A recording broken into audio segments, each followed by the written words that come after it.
Mohammed Ali Shah, this is of course once again concerning the fact that most of the Kuki MLAs are seeking leave of absence and likely to skip the session today.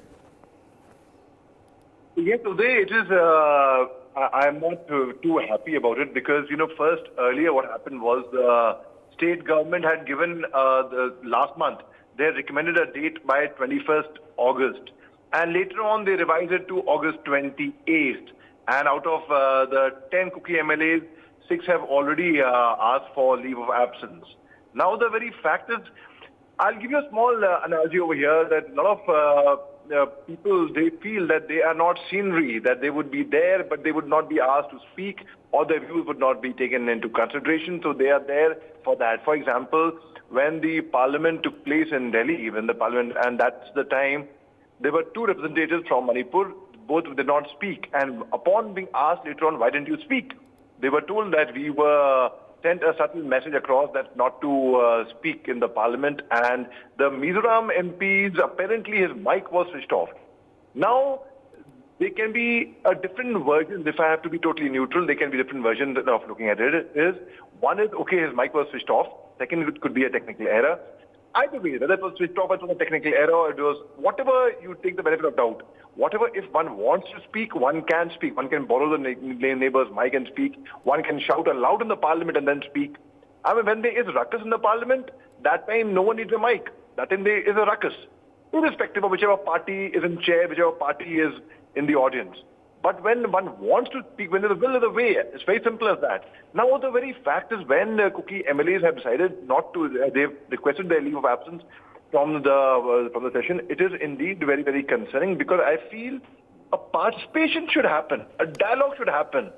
And only baat se baat aage badhegi. When there is no dialogue, when there is no, irrespective, it's worth at least seeing what's going on. Okay, Mr. N. Singh is not very popular in Manipur, I understand, especially among cookies. I understand that as well. But then again, one has to give peace a chance. One has to, because there has been enough of bloodshed from both the sides, from the Major side and from Kuki side. People have suffered, there have been loss of life, loss of property, loss of damage to a whole lot of things. Now the time when they should be, the wounds are too deep. And I have been speaking to a lot of Maites and a lot of cookies as well. And I've been trying to work out a solution in my own limited capacity, in my own limited means, by a project for my virtue of my unconditional love for a beautiful state like Manipur. And what I gather is the wounds are too deep. So, but at the end of the day, one has to coexist together. I'm from the Assam Rifles. I went on deputation from the army. In the Assam Rifles, we had the cookies, we had the Maites, we had the Nagas, we had every single tribe. We had different tribes. People from all over India, they would coexist together. They would fight shoulder to shoulder together. They would train together. So they would live together. At the end of the day, we have to coexist. And wo narazgi humko chhodni padegi. I know it's easier said than done. But like interlocutors, I think their role is very, very important over here. Very, very important. I know of 2 interlocutors, Mishra ji and Mathur Saab. They have been doing a very, very good job with regards to the alphas and the government, and regarding their own respective ways. They have a good job in trying to get both the parties for a conversation, for a dialogue. They have been, I'll correlate it with an example of the chairman ceasefire monitoring group, General Bedi, in Nagaland. He, in fact, he monitors that there is no abrogation of ceasefire from either side, from the underground, that is the NSCN, be it NSCN-IM, NSCN-K, be it from the Army, Assam Rifles. He monitors that. And at the same time, peace has to come in the beautiful land like Manipur at any cost. So when I see a session happening over there, and when I see low participation, people asking for leave of absence, in other ways, if I would say boycotting it, if I have to use those words, then it is not really, one has to contribute their own little way. Because I believe the society will not change unless and until we change our own selves. I have been praying for the peace in Manipur. I have been commenting on YouTube. In fact, people who have been seeing my comments on YouTube, praying for peace in Manipur has become a standard staple line by me. It's been like, because one has to, I'm sure, even the people who have asked for absence, I'm sure even they want peace in Manipur. I'm sure they want goodwill.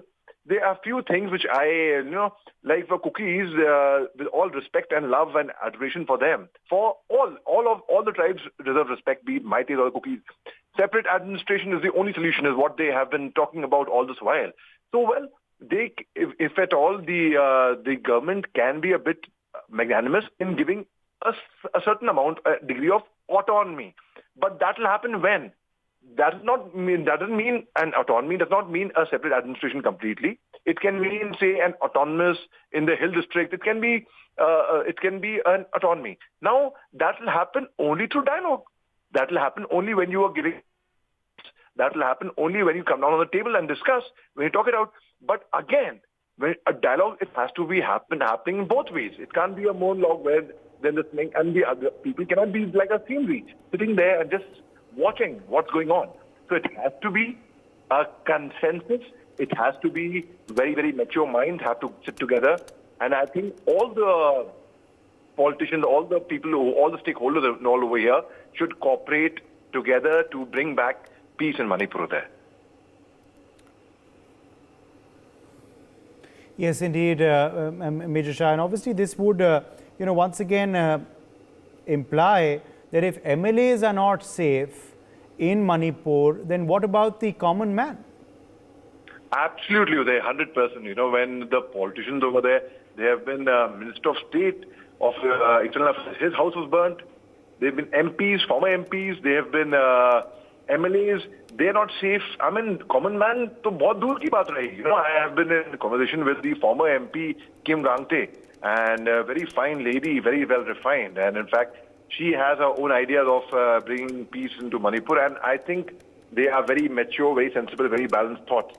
So imagine when I heard the plight, how she had to escape from Manipur in a truck, and the whole thing. I mean, it is actually really very, it's very, very painful. And I think that should be actually, this is my personal view, that should be the first priority of the country, in fact, to bring back peace in a peaceful state. And if the riots or the arson or killing or violence is not controlled in, I'm not talking about 24 hours, I'm not even talking about 48 hours, I'm not even talking about 72 hours, in a couple of days, then there is seriously something wrong.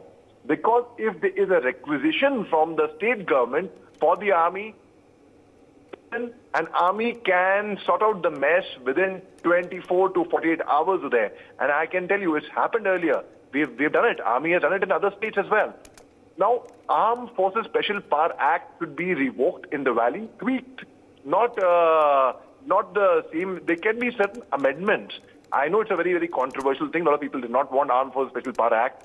There can be certain amendments. One cannot revoke Armed Forces Special Power Act completely, but one can definitely tweak it. One can definitely modify it. One can definitely have certain amendments. Like as per Geneva Conventions, the Armed Forces Special Power Act gives the armed forces certain powers which can enter any house anytime, search any house anytime, arrest anyone anytime on suspicion only, without a search warrant, without an arrest warrant. Now, obviously, when there's a saying that says power corrupts. Now, when certain degree of power is given, they have a check also on it. And I'm sure our officers, our commanders are very capable, are very competent to keep a check and balance of the Armed Forces Special Power Act, which will not be misused. Unfortunately, in 2004, there was an alleged Manorama Devi rape case in Manipur, which took place. And when the Meera Paibis, they had protested and they had removed their clothes, they had stripped naked outside the Assam Rifles headquarters, and they. At Ketanmanbi, in 9th sector, also there were protests over there. In fact, I was in conversation with the commander of the sector of the Assam Rifles at that time, Lieutenant General Vijay Pillai, who was a brigadier at that time. And he told me about his experience, how it was, and how it went on that time. In 2005, I stepped as a soldier, as a young captain on the soil of Manipur. And of course, the sentiments were high. The people they had the emotions, the passions were very anti-armed forces, very anti-Assam Rifles, very anti-army, not just in Manipur, in fact, in the neighboring states as well. So, but we worked hard. We worked hard to win their trust, to get them on our side, to make them feel that the armed forces is not here to intimidate you. They are here to protect you. So when there is Armed Forces Special Power Act tweaked, I'm talking about, a lot of people would say, no, it's not be tweaked, no change, no amendments, but as it is, But I feel you've got to be a bit flexible. You can't be too rigid. And because at the end of the day, the goal has to be achieved. The goal has to be achieved. Peace has to be maintained at any cost. Human life is not cheap. Human life of our citizens, of our India, which is actually growing, one of the fastest growing economy of the world. We have overtaken Britain. We have overtaken UK. In fact, UK is behind us in economy, I would say. And we have reached the moon. We are doing so well. The whole world is looking at us. As Gautam Buddha once said, we have to get peace within to get peace outside. We speak about getting peace in Russia, Ukraine. We want to be mediators. And we can be. We have all the capabilities.